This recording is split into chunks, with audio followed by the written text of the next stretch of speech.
Please consider supporting Black Women United YEG for the protection and advancement of Black women and girls in Alberta. You can learn more about them at bwunited.ca. They are always looking for donations and volunteers. So please, again, support Black Women United YEG for the protection and advancement of Black women and girls in Alberta. Again, that website is bwunited.ca. Hey, this is Nicole calling from Hamilton, and I needed to let everyone know that I really proudly support Vish and Creative Control. I have for many years, I will for many more, as long as he keeps delivering these amazing interview podcasts. When you hear one of Vish's interviews, you think he's known this guest for years, they're good friends. But the truth is, he approaches every interview, whether it's sort of up-and-coming indie artists or established icons or like famous, intimidating comedians with a really deep, genuine curiosity, as so he's never met this person, and the same really warm candor, as so he's known them forever. I think it really lends to a great chat, no matter who he's talking to, and for that reason, I think you should throw Vish, $1 a month? He's got jokes. The jokes make it worth it. Support Creative Control on Patreon. To make your flexible monthly donation to Creative Control, please visit patreon.com/Creative Control today. I'm Vish's wife, and remember, when you name a dog Janet or Timothy, you are dragging humanity down just a little bit. Creative Control with Vish Khanna. Jen Kirkman is a tremendously funny person currently based in Los Angeles, California. A gifted stand-up with two excellent Netflix specials to her name, 2015's I'm Gonna Die Alone and I Feel Fine, and 2017's Just Keep Livin'? Kirkman is also a New York Times best-selling author who won a 2018 Writers Guild Award for her work on the hit series The Marvelous Mrs. Maisel. On December 4th, 2020, Kirkman holds her annual Dysfunctional Christmas show, but instead of staging this variety program before an audience in Hollywood, this year she'll be hosting it from her own living room and beaming it around the World Wide Web for anyone who buys a ticket to enjoy.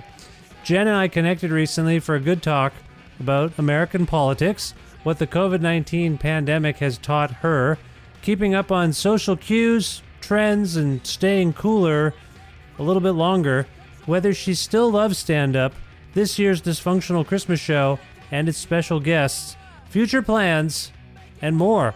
A part of the Entertainment One Network with the support of listeners like you who follow and subscribe to this podcast and spread the word about it and make flexible monthly donations at patreon.com/Creative Control, and Massey Hall's concert film series live at masseyhall.com, where you can stream dozens of 30-minute films for free, including performances by past podcast guests like Kathleen Edwards. Plus in-kind support from Pizza Trocadero, The Bookshelf, and Planet Bean Coffee in Guelph, and Granddad's Donuts in Hamilton. This is the 580th episode of Creative Control, featuring the hilarious, outspoken, and wise Jen Kirkman, with your host, me, Vish Khanna.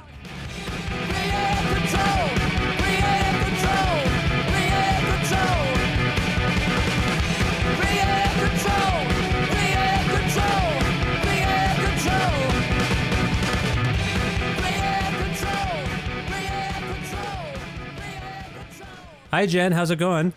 Hi. Thanks for having me. Good. It's nice to have you. It's a thrill. It's a thrill. Sometimes people say, hey, Vish, who do you like? Who's one of your favorite comedians? I say, oh, I like Jen Kirkman a lot. And they say, oh, Jen Kirkman. I was showing my wife some of your Netflix specials, both of them that are on here in Canada anyway, that are available. And she was howling. She loved it. So I'm trying to convert people to the Jen Kirkman world, if that means anything to you. It's always great. I mean, fantastic. It's a great. Is there any way there would be a downside to me doing that? Well, I was going to say no. There's really no downside to people liking what I do. Good. Unless they're really horrible people or something. As far as I know, my wife is good. She's not horrible. So She seems like good people. Just hearing that she laughed, she seems like good people. She just loved it, yeah. So I always ask my guests when we're not face-to-face where in the world they are. So I'm going to begin similarly with you. Where in the world are you today, Jen? I'm in Los Angeles, where I live, specifically.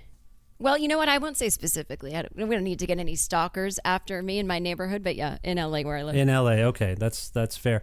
How long have you been there in LA? A long time now. 18 years. 18 years. And where did you move from, if I may ask? I was in New York City, Brooklyn, and then before that, Boston. Okay, all right. So you've lived in different parts of the country, and I ask this because some of us pondering America right now are wondering what the hell is happening in your country with the fracture and the division. You have mostly lived, it sounds like, in sort of what would be considered liberal, progressive places. Is that fair? Yeah, absolutely. Yeah, absolutely. So does this impact your ability to understand people who maybe don't share similar perspectives?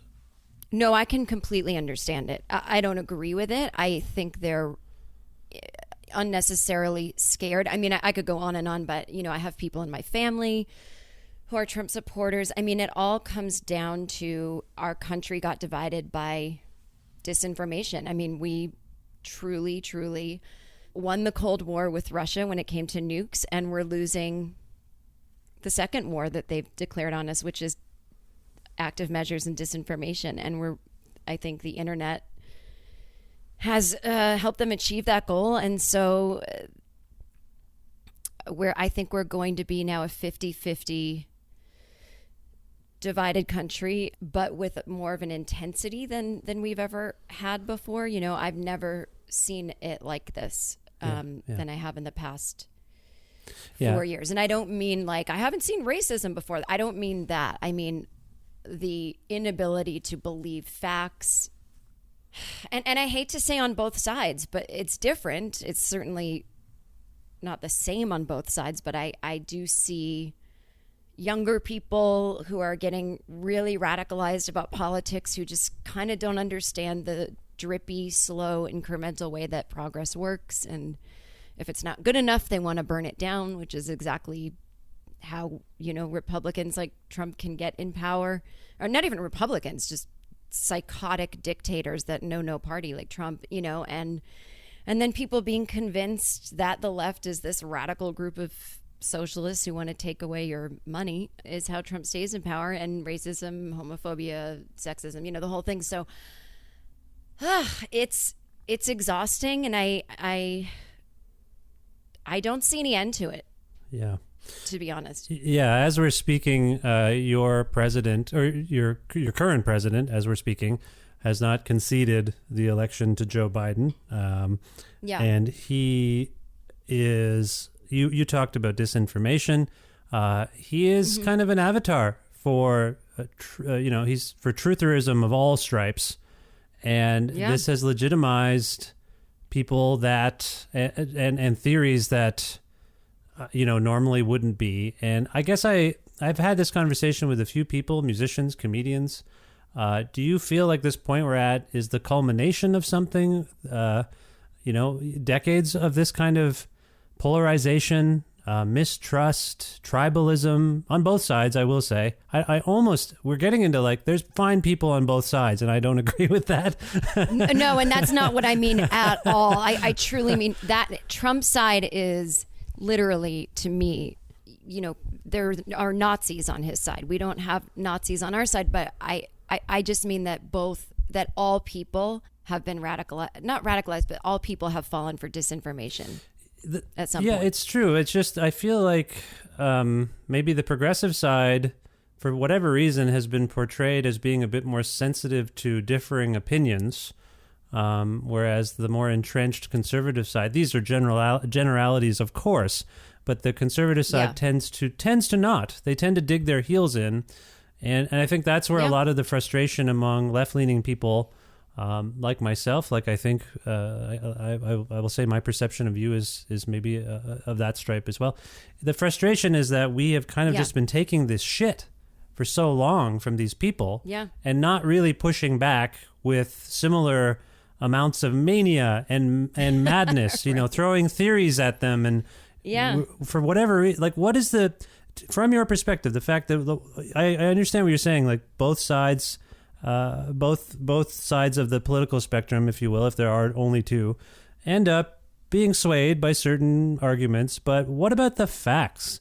Why are facts, you know, subject to, like, I'm at a point where facts and opinions seem to have been conflated, and I don't get it. And it's really being exemplified by your country at this moment. I think it goes on around the world. Yeah. It happens here in Canada. So do you have a perspective on that? When did facts and opinions become the same thing? Because that's where we're at with your president right now. Yeah. And his minions and his followers. Do you have an opinion on that?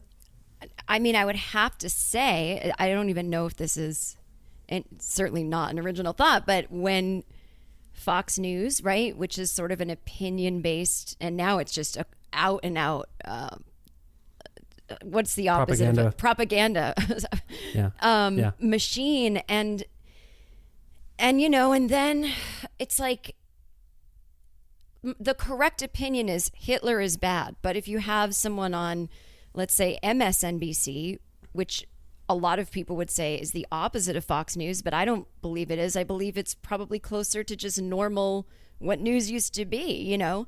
They're reporting on what the president's doing, and the president is doing insane things. And so that is now called the left-leaning opinion. And it's like, no, that's just the fact. There may be a host that gives their opinion, and that's, you know, so now every show is like personality-driven, host-driven. There's no one just reading the news. And entire generations, right, have grown up without even remembering, like, when someone just sat there and read the news. And then people in my parents' generation are, I guess, less media savvy in a weird way, and so they can fall for things. And to me, like, the underlying thing is that it did start with Fox News, and it's an underlying, you know, it appeals to everybody's underlying anxiety, so they believe what comforts them, even if what comforts them is to get all riled up about the other. It gives them something to focus on, you know?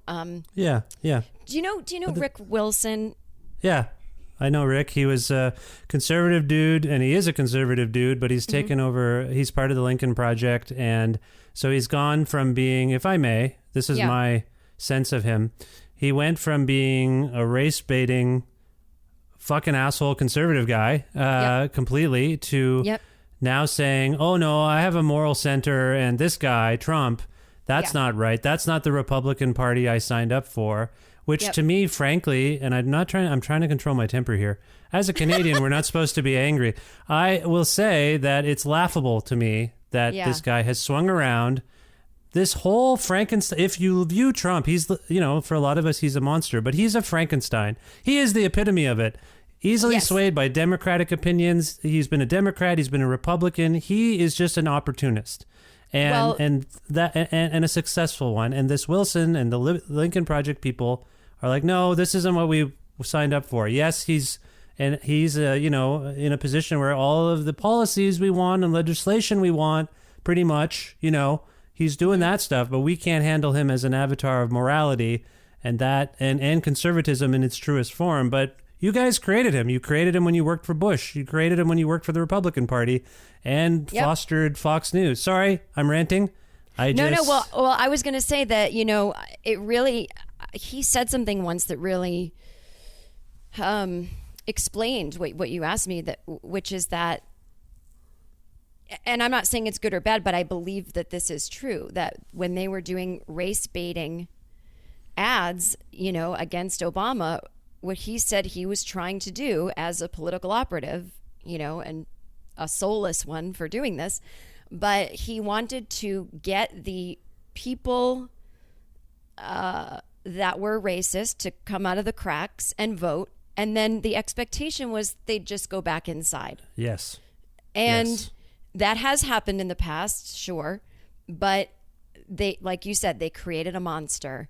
And that was a really risky thing to do. I mean, is that all you have to run on, you know? And, you know, I do think that the Lincoln Project did help Biden win. But at the end of the day, it's like, yeah, we're catering to this 30%. Now they've grown to a 40%. And I just, there's no relief for me that Joe Biden won. I'm the fact that, I love him. That's nothing to do with him. It's just that even just the casual comments on Twitter, and I know people are just being silly, but they're like, I can't wait to relax. And I'm like, you guys, we can never relax again. Yeah. We got a short breather from our democracy almost ending. A short breather. We're still in the battle of our lives, We are nowhere near winning. Well, I hear you, but let me go back to what I was saying earlier about how Republicans, I was kind of trying to argue that Republicans and conservatives are really good at attacking, and Democrats tend to be more on, progressives, liberals, Democrats tend to be like, I want to hear you out. I want to hear your opinions. Yes, correct. So what does it say about the state of affairs that because Democrats have been, and I'll just say this, Democrats have been so feckless in trying to combat these attacks. The Lincoln Project, a group of Republicans had to come through to really go after Republicans. We know their game. We set it up. We created this game. We know what they're doing. Is it civility? I know we talked about facts, and I do think that reasonable civil people. It's civility. Is it civility? But is that a fact-based? So. Is it a fact-based thing too? Like an intellectual, like, look, I hear what you're saying, and your passion and your opinion is what it is, but it doesn't align with the facts. And so as a person responding to your point of view, I must cite facts and figures. And you've sort of said, like, Bernie Sanders is not an effective politician because he doesn't know how to be a politician. He has facts, and those facts aren't always soothing and appealing to a broad group of people. There's truth in that, but I also am like, but as a logical person, I would rather hear the facts than be pandered to. You know what I mean? Yeah, I think the problem is we're catering to this 30%. So, the Democrats want to be sensitive. We're also a big tent. We don't go in lockstep with our leader, Mm-hmm. Obama got in office and immediately was criticized from every wing of the party because, he didn't do this, that wasn't liberal enough, or, I was definitely losing my mind a few times. And other times I realized I was just being a brat. I guess I was trying to think of a better word. But anyway, I think it's that civility where we think we're going to win over this 30% that are Nazis. And so there's that. But I also think, I don't know, we're so caught up in this precedent. Like we keep, in the past, we have given up or lost things because we don't fight back with illegal measures, Which is reasonable. That's a reasonable position to take in a civilized society. Yeah. I think Democrats are always looking ahead. Well, if we break the rules now in order to fight these bullies, then now we've created this blah, blah, blah thing. And so I think it has to do with that. I don't know. I just... you don't want someone acting as crazy as Trump, but what I do appreciate about Biden is he just scoffs at him and is just like, this guy. That is a refreshing attitude to see because it's a little bit, it's not civil, but it's not uncivil. It's the proper response. But I don't know. I don't know the Democrats' reasons. I think one, we're a big tent. We're trying to appeal to everyone. I do think it's a great quality, sure, but it just doesn't always work out when you're fighting fascism. It's not, like the notion of let's put this aside and try to work together. That doesn't exist anymore. If the Republican Party reinvents itself to where it's more of a center party, then I'm sure there's things we can work on, but I will tell you, it's ignorant. From my observation, there is nothing to alter that party, that group of people. I think of Newtown and the reactions, like if that wasn't enough to create true, sorry, we're going in a whole, you're learning a lot about me. Sorry, Jen, but I'm just saying, like, you've got a guns issue. You've got a violence issue there. And I remember Newtown thinking, well, this has got to be it. this has got to change things, and it didn't. And so, and it's so sad to know from my end, I knew this isn't it. Yeah, and so that's where I'm at with it. So you talked about you're in a fractured country. I've talked with other people on this show about how close are we to a civil war, maybe? Because to your point, a lot of my friends now are saying, well, these MAGA people are going to make a big fuss for the next few weeks, but then they're going to go away. I don't think so. And you've got this guy. No, they're not going They're not going away. And I think, they've been legitimized. They've been platformed. Their views are kind of they're in the White House. They're basically in the White House. So that you don't go back from that. And I also think, like this, your current president is like, I'm going to run in 2024. As we're speaking, that's his claim. And so I'm like, Jesus, we're not going to get rid of him. He's going to start his campaign. He's just going to be... We couldn't even get rid of him with COVID. He didn't die. Can you believe? Yeah, I'm trying to be careful with that. Elderly man. I keep those feelings to myself. But well, I'm not saying I wish, but I'm just saying it seems almost like biblical at this point, where it's like an elderly man with comorbidities. Yeah.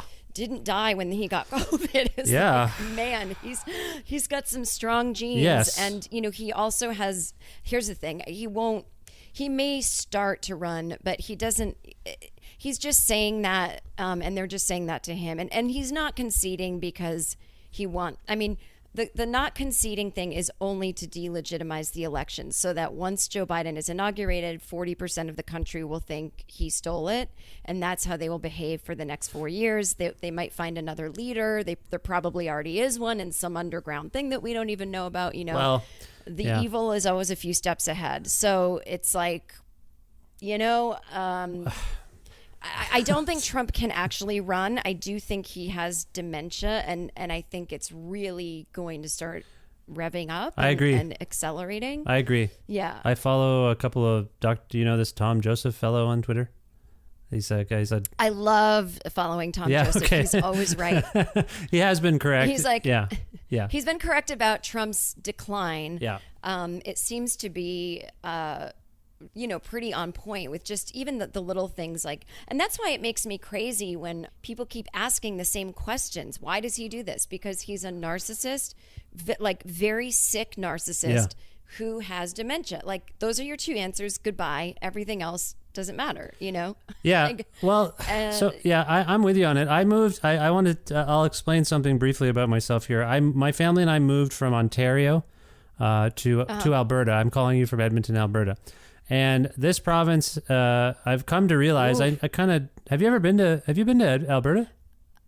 Now I haven't been to Edmonton, but I've heard that it's like, if I'm homesick for MAGA America ever, that I could go to Edmonton. No, Edmonton is not necessarily the hub for what you're thinking of. Calgary can be. Okay. Parts of Alberta definitely can be, but Edmonton is considered more of a progressive.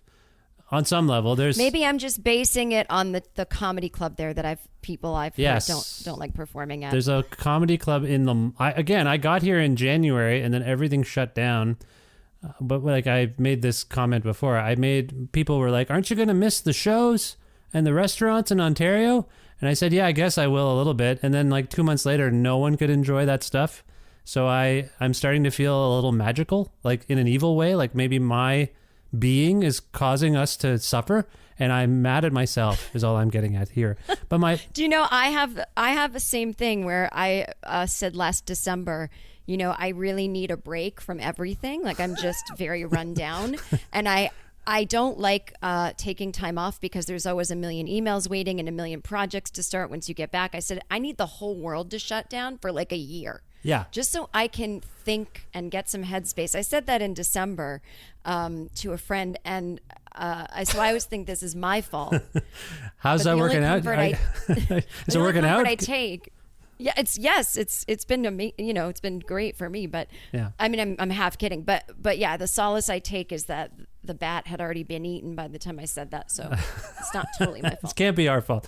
My point here, it's not your fault either. Yeah. Okay, I appreciate that. Thank you, Jen. My point here is that Alberta, for decades and decades and decades, had a conservative government, which is in keeping with what you're saying about this province being conservative or a lot like MAGA.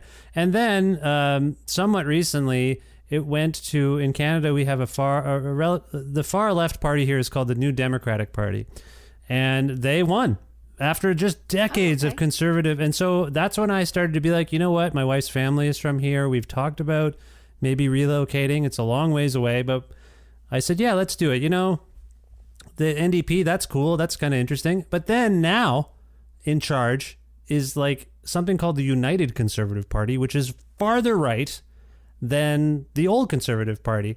And it's just got me thinking about what's going on in your country too. This oscillation in the voting populace between I had 8 years of Obama, which was totally different. He wasn't a radical, but it was a radical shift in your paradigm to have you know, an African American president, a cool person as your president, like a relatively young, whatever you thought about it, like he was kind of cool. Like people thought he was cool.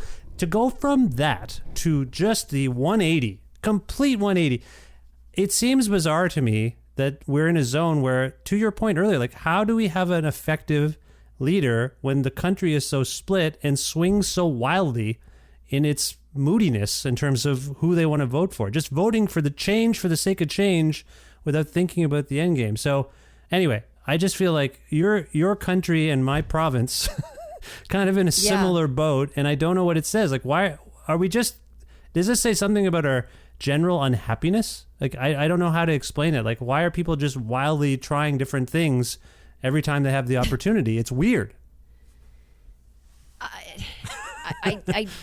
I go back to misinformation and people's anxiety about their own, how it affects them personally, and just not understanding basic civics and how government works. And maybe America's too big and too diverse. You know, we can't even have a civil war anymore if you want to think about drawing battle lines that make sense, you know, like North and South, that made sense.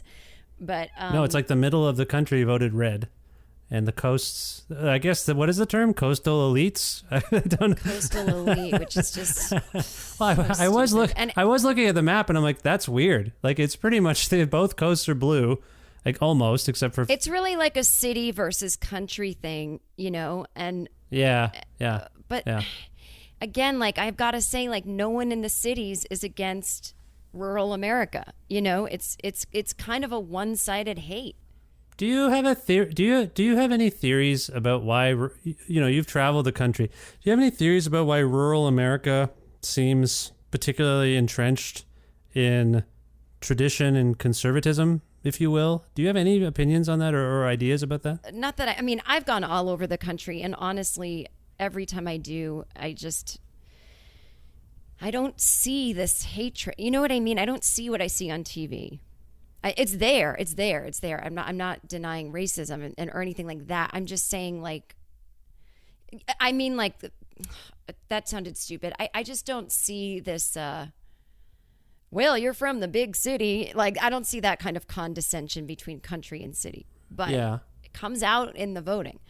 Yeah, that's what and again, we're not doctors. We don't know how to solve all of politics right now during our podcast conversation. But it does make me, it's made me think about I had a musician on my show. His name's Kevin Morby, and he lives in Kansas. And so we had a discussion about this, and I landed on a couple of things that I'm curious about your perspective on.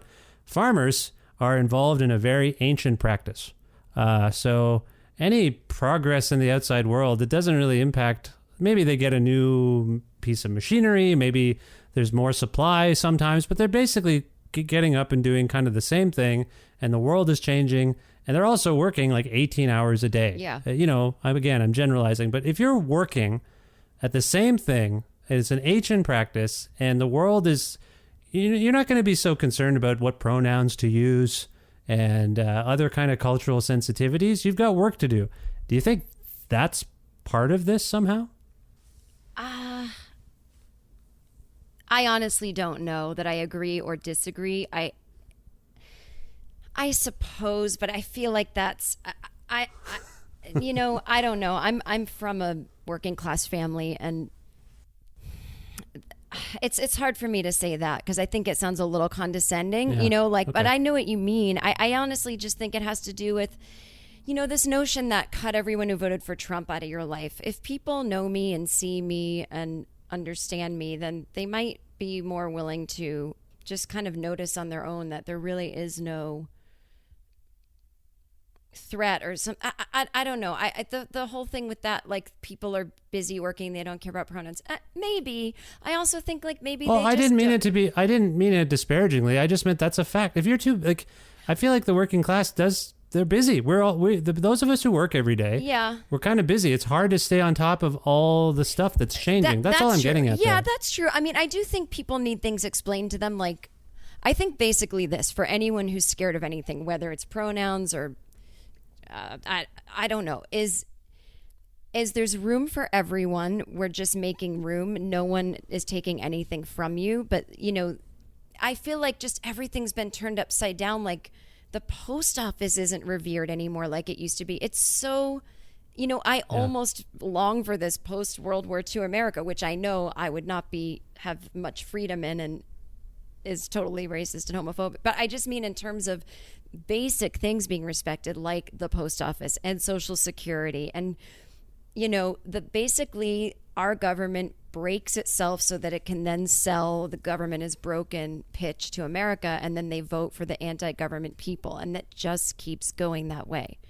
Government has become this dirty word, and it's not, you know, it's to me, it's not. And there's also something going on here in terms of our relationship to change, like change, progress, things changing. Yeah. So I wonder if you think of yourself, are you someone who embraces change? Are you stuck in your ways? Is it like when you find out about some new thing that everyone's talking about or doing, are you like, what? I feel out of the loop here. I don't know I don't have time to figure out what that is. Do you see yourself in those terms at all? Like, do you like, I know this about myself. Generally, I don't like change, but I try to adapt just to stay hip and cool and relevant. Yeah, I try to keep up on everything. I'm pretty adaptable, and I don't mind change at all. And my life is like a big bowl of change, and and I don't know, it's not always comfortable, but in terms of like other things changing, you know, I have learned so much in the past 4 years, and I look back on versions of myself and I go, God, I wasn't as woke as I thought, not even close. And so I don't mind change, but you know, I've done a lot of work on anxiety and ego and all that stuff like my entire life. So there's part of change that it's actually true. Like, I know I just said there's room for everyone and we'll be okay, but there's actually part of change as well where it is time to step aside a little bit, and that sometimes there isn't as much room for you, and that doesn't bother me. Like, I'm happy to make room for others, and like it's kind of like we're all gonna die, you know what I mean? It's the same thing. It's like it's kind of funny now that like I'm a Generation X, like middle-aged white woman. Like, I don't, you know, there's plenty of young people that don't think I'm cool, and I'm not doing anything you know, and it doesn't bother me. I'm like, well, it's time for me to move aside in some ways. It just doesn't bother me. But, you know, and also my livelihood does depend on it. So I don't know why I'm so whatever with it. But, you know, I just don't, I've worked on this stuff separately than to do with career and separately to do with politics. So yeah, it's paying off kind of, but yeah. But there's some things I do notice myself like going, I wonder what that is. Like, I'll give you an example. I keep hearing people say unhoused now instead of homeless. Yes. I have no problem with that. I just don't know where it came from, when it started, how has this been going on for years? Do I not know? And then, of course, a thought goes through my head like, well, what's wrong with saying homeless? But I'm not upset about it. I'm just like, I wonder what's wrong with it. And then I'll learn and I won't say it. But right. It is, the thought does cross my mind where I'm like, well, now where was I at that meeting? Not that I would have weighed in and said we're keeping homeless. I just mean sometimes I don't know where things come from, you know? But I'm never like, what the fuck? No, but you and I think based on your specials and how often you cite it, I think you and I are around the same age. Yeah. And I'm trying to think of, I don't know what I guess your actual father has appeared in at least one of your specials, right? That's correct, yeah. Yeah. And I think you've explained on your podcast that he is a Trump supporter. And where I'm coming from is like, I'm trying to think of my dad at my age, like when my dad was my age now. Yeah. And I think about my son and my daughter relating to me. And I don't ever remember my dad being engaged with pop culture, with anything like that. Whereas most of people, maybe your age and mine, seem to have a longer shelf life of being engaged with what's going on in culture, not just the news. Like my dad, like most dads, would watch the news, the evening news, and that's about all. But we never talked about music. Like my kid is like, Papa, like, can we play Minecraft? Can we play Among Us? And I say, sure, I can try and do that. And I never did that with my dad. And I don't know if that says something about me, but does it feel like, Jen, I'm trying to argue that maybe our generation is staying cool a little bit longer? This could come across really weird. And No. I do think it's true. Our generation is staying cool longer, but my parents are oddly a weird exception, a very strange exception. Oh. My parents are 82 and they go to this casino, and my mom will call me and be like, I saw Alicia Keys last night. Now, I didn't like it as much as I liked. Like she's seen a million things. Like she's gone to see, there's a story I was telling on the road last year about, my parents are kind of strict with me when I was growing up, and they were older than most parents. My parents are not boomers. They're silent generation. Yeah. So they had me when they were closer to 40. I was the youngest. So when I was younger, I had a Boy George poster. It really freaked my mom out. And then I don't remember much. She just sort of, I don't know, made some comments about it. And that was it really. But like maybe 5 years ago, she saw him in concert because she gets free tickets because they're always at this casino. At the casino. And so there's shows there. Yeah. And she's like, oh, I saw Jennifer. I will get phone calls. I'm in bed asleep at 10 p.m. It's like 1 a.m. their time. I'm like, hello. She's like, Jennifer, I'm at the Boy George concert. You know, my dad went to see Marilyn Manson. Like, what? Do you know what I mean? Like, wow, that's Smashing Pumpkins and Marilyn Manson were playing together at the casino. My sister wanted to go, so she lives in Massachusetts. My dad got tickets, and he went with her. He didn't want her to be lonely, and he didn't mind Marilyn Manson. He thought it was a little weird, but he thought it was kind of cool. Oh. And my mom was like, she called me with this whole speech. Like, I saw all these kids dressed in black, just like you did growing up. And I realized, like, these are the artists of the world. So it's very strange because my parents are not conservative. Yeah. I think my dad just got, like, whatever, the Trump thing. But you're right. Like Gen X is, no, I don't know. I'm going to say one thing. I don't know, because we always taught music and all that was such a big thing growing up. And I had a weird relationship with my parents where my sisters are so much older than me. I was the only one left in the house from age 8 and up. Yeah. And I kept my parents involved in what I was interested in an effort so that they could be less strict. Like they knew all about like Nirvana and you know, here's Morrissey and this is why I like it. Like I actively involved them in my life. Right. And so they kept up on it.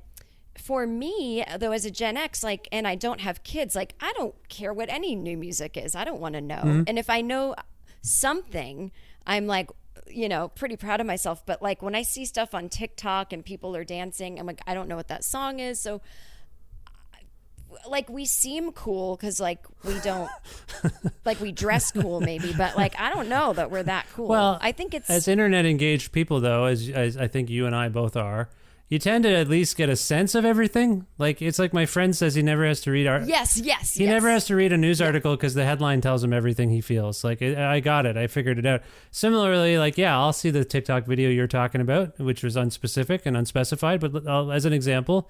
And I'll hear a bit of that song, and then a few days later, I'll be scrolling through something, and there's that song again, and then someone might explain a bit more about it, and at the end of the week... Yeah, like eventually you figure it out. And that's kind of just... It's an internet thing, I think, probably. Like, I've been trying to figure it out. Like, anyway, I just wonder. I think because you and I are the same age, we relate to the world, roughly, I think. We probably relate to the world in a similar way. And you mentioned... Well, I think we're unwilling to be closed off. Yes. Like we're not gonna we're gonna stay more woke. You know, my parents are a bizarre exception in funny music anecdote, but like we're definitely, we don't want to end up the old white people that everyone hates. Well, it's going to be hard for me to be an old white person. I'll tell you that right now. Just based. Oh, well, okay. For me. You can be the old man. Yeah, I'll be an old man. I feel like an old man. No, one of the reasons I bring this up is because I think as a comedian, as me as a fan of comedy and the news, I guess, and pop culture, you as a comedian with similar interests, information is really key to your practice. Like just being aware of how people talk, what they talk about, your take on it. I think that's probably part of why you're likely so engaged with what's going on, and at least even peripherally, like you're kind of aware of stuff. But I do think you've made an interesting, I don't know how conscious it was for you to make this choice, but as a comedian in your social media, for instance, there's a certain amount of audacity to opine about what's going on in the world. And I value comedians for being truth tellers in this regard. But I know some comedians have avoided it. Their socials are just jokes, observations. Yeah. Did you do a balancing act? Like, what are the pros and cons of me being an outspoken person about politics, about men being assholes, about some of the things you talk about? Like, did you ever have a moment of pause about expressing yourself in those ways? No, because I'm not that famous. And like, honestly, it's really just like, you'll find your people, and I have my people, and I don't really care. Maybe I'm crazy, maybe I'm self-destructive. I just don't care. And I don't have political comedy in my act. So I just I don't think of myself as a comedian, I didn't mean to stay in it so long. And I just think of myself as Jen. I'm a TV writer. I'm a person. I'm I don't even miss stand up right now. I don't care.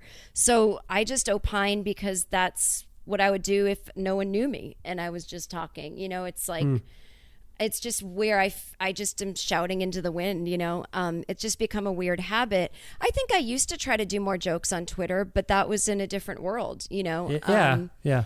And so I'm just not sitting around thinking of funny things to say at the moment.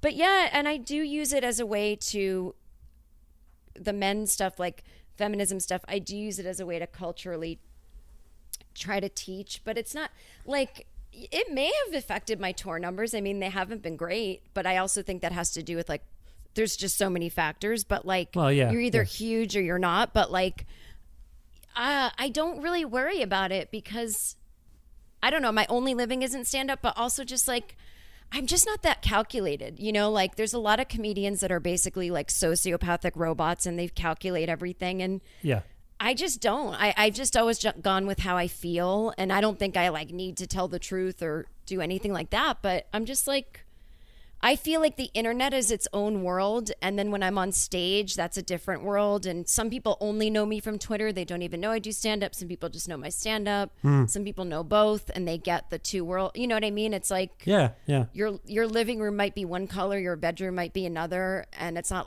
whoa, what's the thing here? What's that all about? I'm just a human, and to me, my Twitter is just where I go to.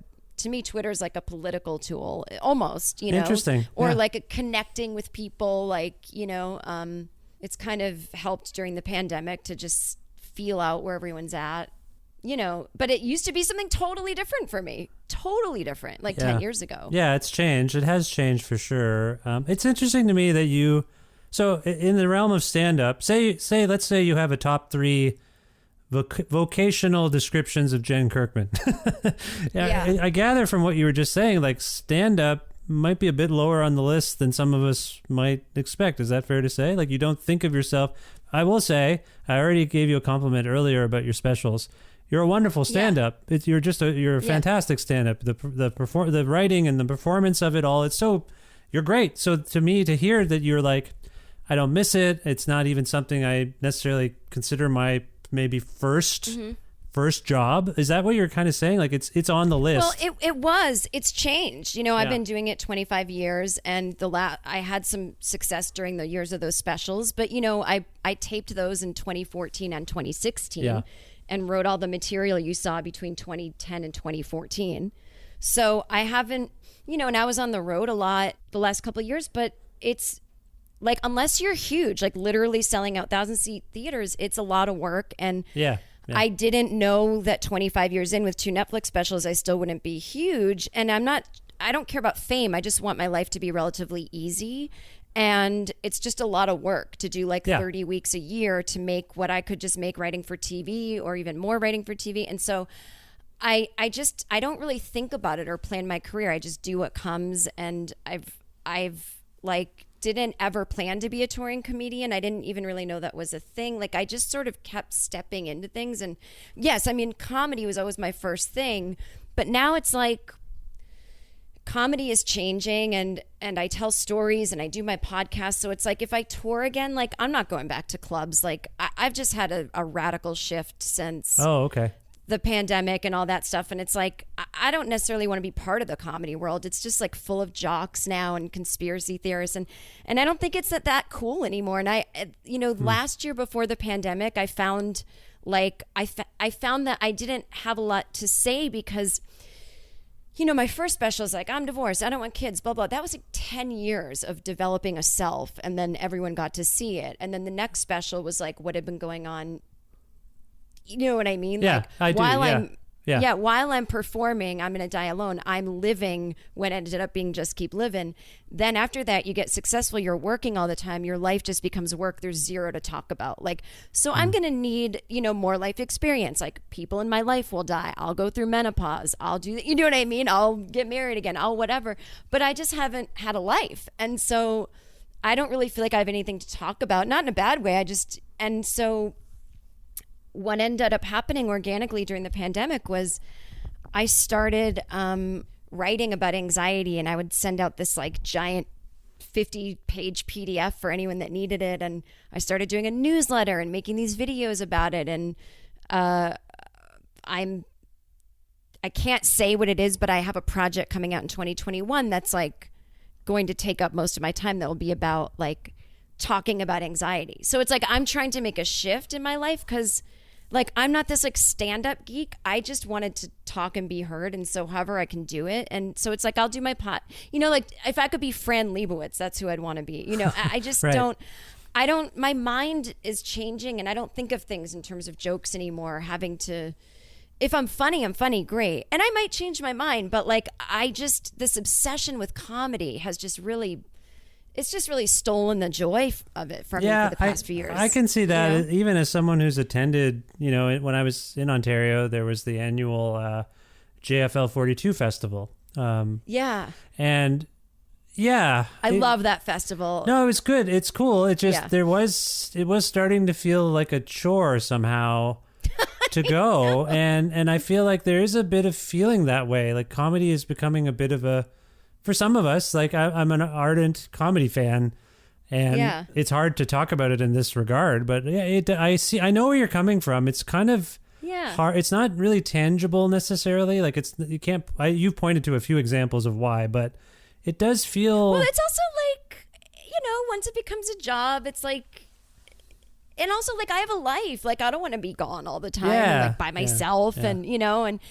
and. For me too, like I've got to diversify, like it's scary to get older and think like the only thing I can do is stand up. But I started in the late 90s before there was internet. And so like what I thought stand up has changed. And so I'm not like, what things are different, but I'm like, oh, I thought stand up was this thing like, oh, everything's different now. Like, I don't even know how to explain it. No, but it's good. Some of us fall into traps where we just keep doing the same thing over and over again because it's what we've always done. And you seem to be breaking, just because you made specials, just because people know you as a stand-up, doesn't mean that's who you are forever. And I think Twitter maybe and the pandemic, it's done the same for me. Like, I feel like, oh, wait a minute. Like the way we were taught to live and go to work and commute, like, wait a minute, like, those of us who have been, I can kind of do this from home. I don't really need to bring this laptop from my house to the office and back again every day. Like, why do I need to do that? Isn't that funny? Yeah, and it's super weird. And I know that in my head, and I'm not conspiratorial, but I know that it was driving a whole industry to get us moving around and buying food at restaurants and taking public transit or buying gas. I heard that, and I was like, that never dawned on me, because I was saying to someone, one of my day jobs back in the day in like 2000 was in New York City, and it was at a startup. And I don't know if you remember that documentary startup.com. I remember. I don't think I watched it. I know of what you're speaking though. Yeah. Okay. I'm only referencing it because I was just going to say my life I worked at a bunch of startups in New York. And so it very much is like that movie. They just kept going under and closing and whatever. But the one thing that every startup said was, and I worked, same thing, like people were starting to get laptops and I was like, trading in my word processor for a laptop. And the one thing everybody said was, people are going to start being able to work from home because of these laptops. And I was like, wow, that's so exciting. And that's so cool. And it never happened. And I remember thinking, wait, why are we still going? I get sometimes you need that sense of community. Certainly in writing, you got to be in the writer's room. Yeah. But does it have to be every day? Could it be once a week? There's a big meeting and you work in the office to whatever. But you're right. Like someone did say it's because of Starbucks. It's madness. It is madness to me that I used to have to get up at 6 a.m. when I had a certain job in Toronto. I lived outside of Toronto. I lived about an hour away by car, but I would take the train and it was madness. I was taking the laptop, unplugging it and putting it in a bag and then taking an hour and a half commute on the train. So 3 hours a day, I was just commuting for no reason with the same computer I used in both places on the internet. And I could have done it all from the comfort of my home and been more productive, frankly. I wouldn't have been exhausted. And so anyway, that's kind of what's happened right now. If you're lucky enough to have like a white collar job or a job that's, if you're an independent person like yourself and you can do it from your house, on some level, like a whole bunch of us have not really been impacted. We're lucky, I would say. We're not frontline workers. We're not essential workers on some level. It's not to diminish what we do, but it is nuts. Like I've been saving money really. And, I'm not buying, I forgot to make my lunch, so I got to spend $15 at this place every day or whatever. You know what I mean? Like it's weird. Yeah, this year has been easier for me too. Last year was really tough. Like the road was costing me money. I was trying to find a writing job. I couldn't find one. It was just like the worst year ever. Yeah. I was like just losing money left and right. And then something happened like in January and I got a bunch of work, like writing jobs, and I was fine. Like I've been saving money this year. I've been doing fine. And I feel terrible that... Yes, I have guilt in this. I have guilt in making this observation, but I also think it's weird. Like, I think that's why certain industries are panicking because the jig is kind of up for some of them. And yeah. Well, it's also an environmental issue too. Yes. Even thinking about the road, like I got to be honest, like I love standing up on stage. Yes. Beam me there. I'd probably, go back to the road, but I'm getting on a plane and now it's like every season, this is how I think when I book tours. Like my manager will be like, how about Atlanta in September? I'm like, ooh, that's hurricane season, because I don't want to fly in these choppy flights or, December. And the weather is so erratic, like I can't even guess anymore. Every flight was becoming insanely turbulent, and that is a global warming, climate change thing.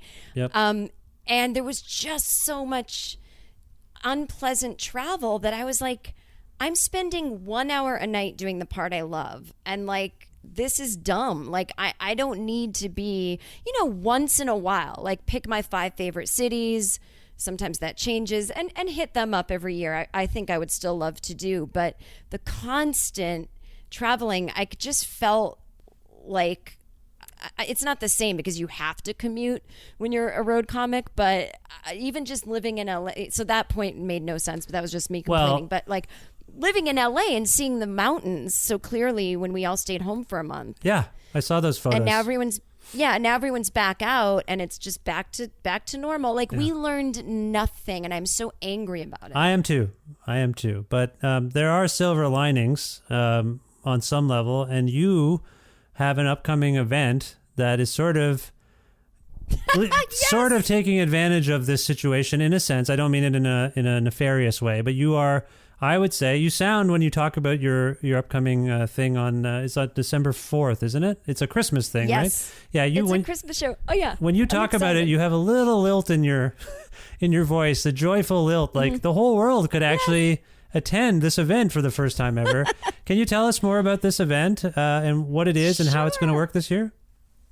Yeah, so every year in LA at the Hollywood Improv, I would just do a Christmas show, truly just because it's I'm not going to go on the road in December. So it was like some income, and I would do this Christmas show, and I called it the Dysfunctional Christmas Show. I don't remember how or why it started, but it's totally earnest. I love Christmas, but it's also, I call it like the Christmas party that you want to go to. And so every year I start the show and I ask the audience, like, how many of you are dreading going to see your family because you don't have kids, or you're not married, or something in your life your family is ashamed of you about, or you don't have any money this year, or you're single, you thought it would, and everyone claps and says they feel like crap about who they are. And I'm like, great. So for 1 hour, we're all together, this dysfunctional group of people, and we'll all remember that we have each other, and we go off to see our families and, whatever, to our Christmas parties. Like, we'll remember this moment that you're not alone, right? So, and it's not quite a stand-up show, but I have special guest stand-up comedians, and they tell dark stories. Like in past years, I've had a friend tell a story about like the last night that she drank before getting sober, and it was Christmas Eve, and it took her all over the country, like without her shoes, or just something like that. And I do these sketches that are like Hallmark movie spoofs, and they're staged readings. Like, it's supposed to look bad, like, middle school theater, and there's usually a musical guest, and it's really stupid and fun, but it can totally be done online. And every year when I would do it, people would be like, oh my God, you should come here and do it. You should come to this city and do it. And obviously that is not going to happen in the winter. And so I'm excited that the Dysfunctional Christmas Show is now the most dysfunctional it will ever be, because it's me alone in my living room during a global pandemic. And there will be special guests. I just don't announce them because No, I get it. It's a bit of a... People, yeah, it's just supposed to be like, it's an hour, it's fun, it's sketch, it's music, it's stand-ups telling stories. And it gives people that tradition started because so many people would cancel. Right, of course, the weather. Yeah. Well, no, because it was LA, because it was December, like on a weekend night, and they'd be like, oh my God, I have a Christmas party I have to go to. I can't do the show or whatever. Right. So I kept it flexible, and so it's just kind of a tradition where it's surprise guests and anyway, so it's December 4th at 6 p.m. Pacific time, 9 p.m. Eastern time. The good part about it is if you buy a ticket, you have it for 48 hours. So if you can't watch it live, you can watch it whenever. Okay. Now I want to get some more information about how people can do that. Like, just that housekeeping kind of stuff, I guess is what it's called, or logistics. But before we get to that though, I appreciate that you can't reveal who's participating or who you hope will participate this year. Can you give us a flavor of past guests maybe that would sort of give us a sense of who you've had perform before? No, it's not going to be, it's no one famous. Like, it's not going to, it's, do you know what I mean? It's just sort of, that's fair. It's not going to, I know that sounds really dumb, but like, and honestly, I kind of don't remember. Like, okay, that's fair. I just thought I would if you're like, it's not like, it's not Black Sabbath. You didn't get Black Sabbath to be your musical guest or something, did you? No. Okay, that's what I'm... Like, I'll give you an example. 1 year, the musical guest was an old friend from high school who lives in San Francisco, and he was like, he plays acoustic guitar really well, and he's like really funny, and he's like, I've always wanted to try stand-up. I'm like, fly down and do my show. Your first time on stage will be the Dysfunctional Christmas Show. Oh, that's nice. And do you know what I mean? It's stuff like that. And he told a story about... he told a really funny story. He totally crushed it, and then he played... Last Christmas, acoustically by George Michael. We turned the lights off and we all waved candles in the air, And nice.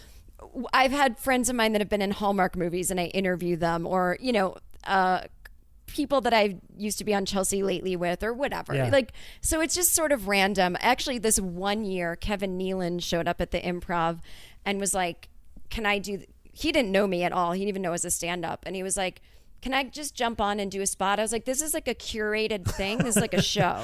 And he was like, will you book it, right? And I'm like, yeah. He's like, but this is the thing comics do. I'm like, oh, I know. I'm a comic. I was like, this is not, there's no, like, I'll have to kick someone off the show because there's no time left. And finally, he was just staring at me like I was crazy. And I was like, okay. And I let him go on. And honestly, he did the worst of everybody. Wow. Because he wasn't in the vibe. He didn't, do you know what I mean? Yeah. Okay. He was like trying out jokes, being a comic, and this is like a totally different thing. Kevin has been on this show, and it went better than that sounds. So that. Well, by the way, I'm just like being highly exaggerating. I know. He was, and he was super cool to me. Like after he saw a little bit of the show, he's like, "I'm so sorry, I get it." You know what I mean? He seems like a nice enough fellow. So I'm not. Yeah, no. He was so nice. I just wanted to get into some name dropping from you, but I appreciate that. It's a community of people. We may not know who they are, but they're going to be entertaining. And so, can you tell us where we can learn more about this show and how we can participate? You bet. The website is called On Location Live. So it's onlocationlive.com/Jen Kirkman. Okay. Or people can just go to my website, jenkirkman.com. It's right there. Or if they go to my pinned tweet on Twitter, at Jen Kirkman, it's at the top of the page. So all of that should get you there. All right. You've covered many bases. That's good. That sounds... And I do have one Canadian on the show, but... Oh. Yeah. Okay. Okay. I mean, I've had some names people might recognize in the past, like Meryl Marco, Julia Sweeney, nice. Whatever. But it's not a celebrity heavy show. And this year, people will definitely be like, oh, I know that person. But that's why I don't list the guests, because everyone's time is so short that I don't want people to be like, I paid $20 to see blah, blah, and they were on for 8 minutes. It's like, yep, it's a variety show. No, it's a variety show. I appreciate that. And I will hope, hopefully I can tune in as well. I want to see this now. You've convinced me. For what it's worth, well, Jen. I'm so scared because I've never done it from my living room. I'm just going to be sitting in front of my Christmas tree like a weirdo, but could be cool. No, it'll be great. This is what life is going to be like for the foreseeable future, and I appreciate that you figured out some way to make it work. I think we all are. It's great. We're trying. It was the only thing I was interested in doing. Like Zoom stand-up shows aren't my thing, but I was like, this could be really fun or a nightmare. All right. Well, Jen, we'll send people to those sites, of course. I don't know. Is there something from your stand-up? I usually, when I have a musician on or a comedian, we can throw to something, like a bit from an album or a song. Yeah. Is there something you'd want me to go out on, or we could go out on right now? Anything that comes to mind? I mean, I'm not a fan of my own stand-up, but recently...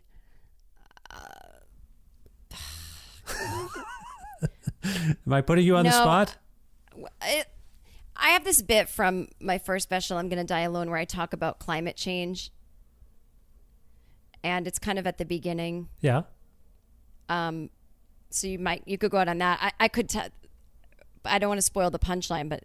You sound hesitant about what's going on. I just don't... I'm not a fan of my own stand-up, and everything that's out was written like 10 years ago. So I'm like, you know what I mean? Well, for what it's worth, I think climate change is going to be relevant for at least 5,000 years. I'm going to say at least the next 5,000 years, we're going to be talking about climate change.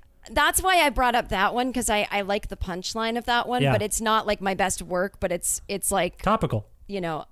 It's topical. Exactly. Okay. Okay. So I think it can live on. Does it have a title, that bit? Do you title your bits? I think it's called... I think it's called frozen yogurt. But it's literally just a throwaway line at the top, and then it goes into a longer bit about frozen yogurt. Yes. I don't know. I don't like my stand-up. So you pick your favorite. I feel like I didn't mean this to end awkwardly. I thought this would be a nice thing, and I think it will be. And I think we'll over. No, it is a nice thing. Okay. I'm like this. Whenever anyone asks me like about my stand-up, I'm like, oh God, I don't know. I hate it. Let's go. I turn into like. Yeah, this is what we're all kind of like. When people say, "What's the best episode of your show?" I'm like, they're all my children. I don't know how to tell you what the best one is. The most recent one, probably. That's what I usually say, because that's the one I. Oh, that's a good answer, because you're at your best, because you've... I feel like it, yeah. Like, why would I be like, well, I had so-and-so on, but I was kind of not so good at that point, and I feel like I got... every time... This whole, like, you and I, in some ways, and lots of people like us, are always learning in public, which is weird. Like, we're always putting something... Yes. It's an awkward thing that some people don't understand, like... Because I'll get an email, I'll get a note about something I made, or hey, I saw on your list of past interviews, you talked to so-and-so. Can you post that? And I say, well... If I think of it, I don't think I was that good. Like, they were, as good. I had Patti Smith on my show, but I was like 20 and I didn't know what I was doing. So why? I don't really want to share that, but they don't get that part. Yeah, exactly. Right. No, and that's why I'm like hesitant with my specials. I'm like, well, I don't know. Or, yeah. It's hard to, yes. we put out stuff in public, and that's living on, that's staying the same as we evolve. And that's what it is. So you almost can't relate to who you were 5 years ago because that's not who you are now. And that's where I'm coming from with it when I answer those emails or explain this to people. And I feel like in your response to this, what was supposed to be a very simple, benign question, I think that's swimming around it. Well, that's from 5-6 years ago. I mean, I'm not that person anymore. So I get it. I get it. But if it helps you at all, yeah, tremendously funny bit. I think it's great. It's going to live on for a while. I think we should go out on frozen yogurt climate change is what I'm calling it at the moment. Love it. And Jen, as I mentioned at the top, I'm a huge fan of yours. I appreciate you being on this show and for speaking with me. And I wish you the best luck with everything going forward. You too. This was a joy. And that's all I'll say. Make some noise for Jen Kirkman. Thank you. Now, listen, I'm not a political comic or anything like that, but I think about certain things like climate change. I'm not a denier. I believe, I know it is real. But what I want to know is when I'm reading these articles and the scientists are like, there's one ice cube left, like everything's fucked, like it's happening. I'm like, do they mean in like a scientist way? Like, as a scientist, if you say, the earth cannot hold human beings in 5,000 years. It's all over because of climate change. That's to a scientist is like right now, right? So do you mean in 5,000 years? Or like basically what I want to know is when can I start smoking again? Like that's how I need it. I need it to be put in those kind of terms for me. Like if we only have 5 years left, I'm living totally wrong. Like I will start smoking again. I'll put butter on my face. I'll fuck someone's husband. Like I will change my life. So I would like more specificity in my climate change reporting. But mostly I'm not really worried about that. What I think is gonna happen is everyone's gonna get so stupid that we will just start spontaneously dying. I feel like people will just start driving cars into humans, and then people will be like, you're not supposed to drive a car into a person, and then the person driving will be like, I didn't know. And you're like, oh, well, we used to not have to tell people not to drive cars into people. Well, okay, you should say something. So it's gonna just keep getting like that. Because I went to a frozen yogurt shop and there was a 20-year-old girl working there, and I went in and she goes, do you have any questions about how the frozen yogurt works? And I was like, oh, God, no.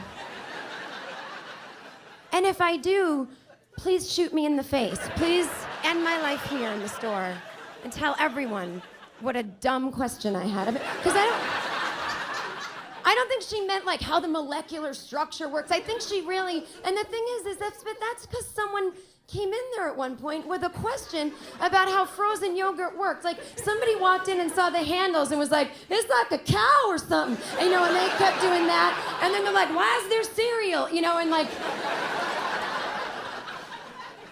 but I do not have any questions about how frozen yogurt works. I see more people in a week than I bet you guys do. I'm not bragging. I'm telling you that it is bad out there. Everyone is stupid. Not you, not me. You are smart. You had to get in the door. You're facing the right way. You're not tipping over like, what's gravity? You know what I mean? Like, I'm talking into this thing. I'm not like, this is the devil's work, And sadly, that's about as smart as it gets these days. I feel like, except for like 2 scientists that won't tell me when I can start smoking, and then us, everything else is an abomination. I'm gonna tell you what I saw one time, and this is real, and I know it's just one person, but I feel like there's probably a lot of people like this guy out there, and it makes me nervous. So I was on the road, I was at a bar, I was making some notes to myself, and this guy walked in. Normal guy. What I mean by normal is like somewhere in his 40s. Seemed like he lived a life. He'd had conversations with people before. He's seen some things. He had a button-down shirt tucked into his pants with a belt. iPhone clipped on the belt. Not a great fashion look, but maybe he's important. Maybe he's got to get that phone. One ring, Dave. What do you need? Never gonna let you down. I got it. I got this. Right? So, speaks English. Not that that is abnormal to not. I'm just saying he has full control of the language. He is not Hi, he is not drunk. He walks right in and says, I'd like a vodka tonic. And the bartender said, do you want a lemon or a lime with that? And then he just went, yeah, no, I was a lemon or lime. And she goes, I'm sorry, do you want a lemon or a lime? And he just went, no, yeah, the green one. And I was like, oh my God. So then I start watching. I'm like, this guy doesn't know what a lime is. You understand? And actually, I start thinking, he also doesn't know what a fucking lemon is either, because she questioned it, do you want a lemon or lime? If he knew what a lemon was, he would have been like, I know I don't want a lemon, so I must want a lime. But he couldn't even answer that. And he said the green one. Now, I can't believe she didn't freak out on him. But she didn't, because I don't know if you know this, but men, when you act stupid, sometimes women act twice as dumb in your presence just so as not to emasculate you, because we could every second if we wanted to. So, thank you, Liz. So she doesn't say, yeah, that's a lime. She just starts naming green fruit. Now she's making no sense. She's just going, grapes, some apples, kiwi, watermelon, and he's going, the green one. And I'm like, what's happening to my country? And so finally he sees a bowl of limes behind her. And he goes, that's the one I want. I want that one in my drink. And I'm like, no, he's talking like a toddler. But I'm wrong. It's not even like a toddler, and no offense to toddlers. Because a toddler would be in a suit, so concerned with not getting carded, that he would be up there. If he didn't know the question, a lemon or a lime? Both sounds refreshing. You know. It's not going to start pointing like a grown man does who doesn't know what a lime is. So that's when she finally says, okay, sir, that's a lime. And he goes, I know. And I'm like, no, you didn't. And it made me angry, because now, see, when I see stuff like that, I can't just leave it alone. My mind starts going a million places. I'm like, this earth is overpopulated by billions of people, and there's too many people on the planet, and people blame the two cutest groups, right? They blame babies, too many people having babies, and they blame old people living too long. I don't care. I like babies, and I like old people, keep them. It's us, white people, 20 to 60, doing nothing. I'm yelling, you paid to watch it. This is stupid. I have a dumb job, I have a dumb life, so do you. Taking up space. But I'm hoping maybe we all do one good thing a day, or at least we know what a lime is. Like, we're not causing chaos with our stupidity, right? I'm hoping.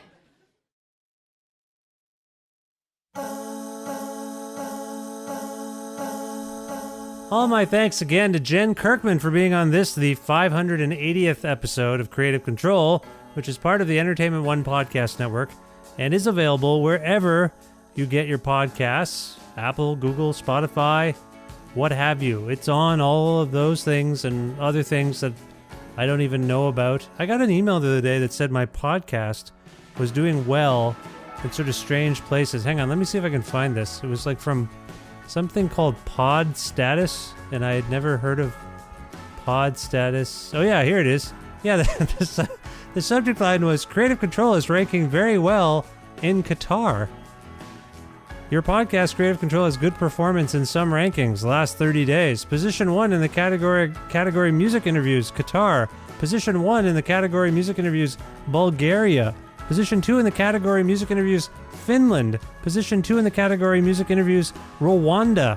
Position 2 in the category music interviews, Armenia. So anyway, just all this to say thank you very much if you've been listening to the show in Qatar, Bulgaria, Finland, Rwanda, Armenia, or anywhere else. I assume the more you listen, the more I'll get emails like this one from Carlos at podstatus.com. That was quite a thrill for me, and I had no idea I had any kind of following in Qatar. That's fun. That is fun. Anyway, as I said, what was I talking about? Oh yeah, the show. It's available everywhere. And if you can't find an episode that you're looking for, or if you want to learn more about me, you can sign up for my monthly. I have a monthly newsletter, and I haven't put one out in November. I need to do that. So sign up for my monthly newsletter. All on my website, all the stuff I just said, you can learn more about at my website, vishkhanna.com. You can like Creative Control on Facebook. Oh, I hate Facebook. Also, follow the show on Twitter. Twitter's not great either. At Vish Creative, or follow me directly at Vish Khanna. Also, visit patreon.com/creative control to make a flexible monthly donation to sustain this podcast. If you like the fact that this podcast exists and can go to Qatar and Halifax and wherever else it goes, please make a flexible monthly donation. Show your support.